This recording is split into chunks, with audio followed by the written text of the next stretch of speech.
Hello साथियों, नमस्कार। स्वागत है आप सभी का। कैसे हैं आप सब? उम्मीद करते हैं आप सभी अच्छे होंगे। दोस्तों, आज के इस वीडियो में हम बात करेंगे 22 अगस्त को रेलवे ग्रुप डी की जो परीक्षा हुई, उसमें एक विद्यार्थी के साथ क्या हुआ और इस पर आपकी क्या टिप्पणी है, इस पर आप क्या कहना चाहते हैं, ये भी हम जानेंगे। तो आइए पूरी जानकारी लेते हैं, एक एक चीज को विस्तार से जान लेते हैं। सबसे पहले ये जो विद्यार्थी महोदय आपको दिखाई पड़ रहे हैं, आपके स्क्रीन पर इनकी फोटो आ रही होगी। अब इनके साथ हुआ क्या है, ये हमारे मित्र हैं धनंजय प्रताप से, इनको आप लोग जानते होंगे। इनके द्वारा जब इस विद्यार्थी से पूछा गया कि आपको एग्जाम क्यों नहीं देने दिया गया है, तो इस विद्यार्थी की गलती सिर्फ इतनी थी कि ये जिस बस से आ रहा था वो बस 10 मिनट लेट हो गई और ये 12:15 पे यहाँ पे स्कूल का इन्होंने गेट बंद कर लिया। 12:15, चूंकि 12:15 के बाद आपकी एंट्री नहीं थी, 12:15 के बाद एंट्री अलाउड नहीं है, ये नियमता सही भी है।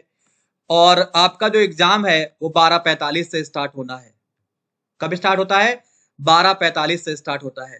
तो ये विद्यार्थी, इसकी गलती सिर्फ इतनी थी कि ये 10 मिनट लेट पहुंचा, 10 नहीं और कम ही 5-6 मिनट लेट पहुंचा, क्योंकि उसकी बस लेट हो गई और बस किसी की भी लेट हो सकती है। और 10 मिनट लेट पहुंचने की वजह से इसका क्या हुआ, इसको एग्जाम देने से मना कर दिया गया कि भाई अब आप जाइए, आपको हम अंदर नहीं ले सकते। अब आप सोचिए, जब 12:15 से एंट्री हो रही है और 12:45 पे परीक्षा होनी है, तो मान लीजिए ऐसी स्थिति में कोई विद्यार्थी अगर 2-4-5 मिनट लेट हो जाता है, तो एक प्रावधान के जरिए उसको अंदर ले लेना चाहिए। ये मेरा पर्सनल मानना है, ये नियमता सही नहीं है। आपकी परीक्षा है तो आप एक दिन पहले जाइए, सेंटर पे आप 2-4 घंटे पहले पहुंचिए, ये सही होता है। अपनी तरफ से आपको कोई कमी, अपनी तरफ से आपको कोई भी कमजोरी नहीं रखनी होती है। लेकिन हमारे जब दोस्त ने इससे पूछा तो ये बहुत रो रहा था और इसने कहा कि हमने 3 साल से तैयारी करी है, हम 3 साल से इसकी तैयारी कर रहे हैं और हमारा जब एग्जाम है 2019 के फॉर्म को हम आज परीक्षा देने आए हैं, हमारी कोई गलती नहीं है।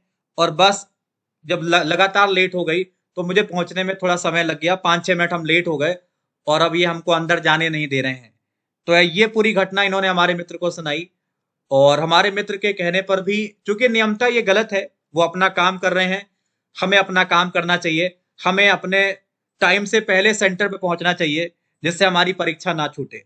तो आप में से जो विद्यार्थी परीक्षा दे चुके हैं उनके लिए तो बड़ी अच्छी बात है, लेकिन जिन विद्यार्थियों को परीक्षा देना है उन्हें इस चीज का खास ख्याल रखना है कि आपकी परीक्षा अगर है तो आप कोशिश करिए कि आप एक दिन पहले सेंटर के लिए निकलिए, या कम से कम 3-4 घंटे पहले, तो आप कम से कम 2 घंटे पहले तो आप सेंटर पे पहुंच ही जाइए, जिससे आपको एग्जाम अच्छी तरीके से देने का अवसर प्राप्त हो। क्योंकि उनकी भी कुछ जिम्मेदारियां होती हैं, उनके भी कुछ नियम होते हैं। ऐसे ही किसी को समय से पहले अगर वो ले लेंगे या समय के बाद वो ले लेंगे, तो फिर उन पर आपत्ति आ सकती है, उनके खिलाफ कार्यवाही हो सकती है। तो 12:15 पे अगर एंट्री क्लोज है तो 12:15 पे आपको एंट्री कर लेनी है उससे पहले। अगर उसके बाद वो जाने नहीं दे रहे हैं तो आप उन पर दबाव नहीं बना सकते, क्योंकि वो उनका नियम होता है, कानून होता है, उसके हिसाब से वो कार्य करते हैं, वरना उन पे आपत्ति हो सकती है। फिलहाल आपकी क्या प्रतिक्रिया है, आप क्या कहना चाहते हैं? ऐसे विद्यार्थी जो 2-4-5 मिनट लेट हो जाते हैं परीक्षा सेंटर पर पहुंचने में और वो परीक्षा से वंचित रह जाते हैं, तो क्या उनके साथ ऐसा सही है? क्या उन्हें परीक्षा देने के लिए थोड़ा समय दे दिया जाए या इनको सुधरने का एक अवसर मिले? क्या चाहते हैं आप? कमेंट बॉक्स में अपनी टिप्पणी जरूर दें। धन्यवाद।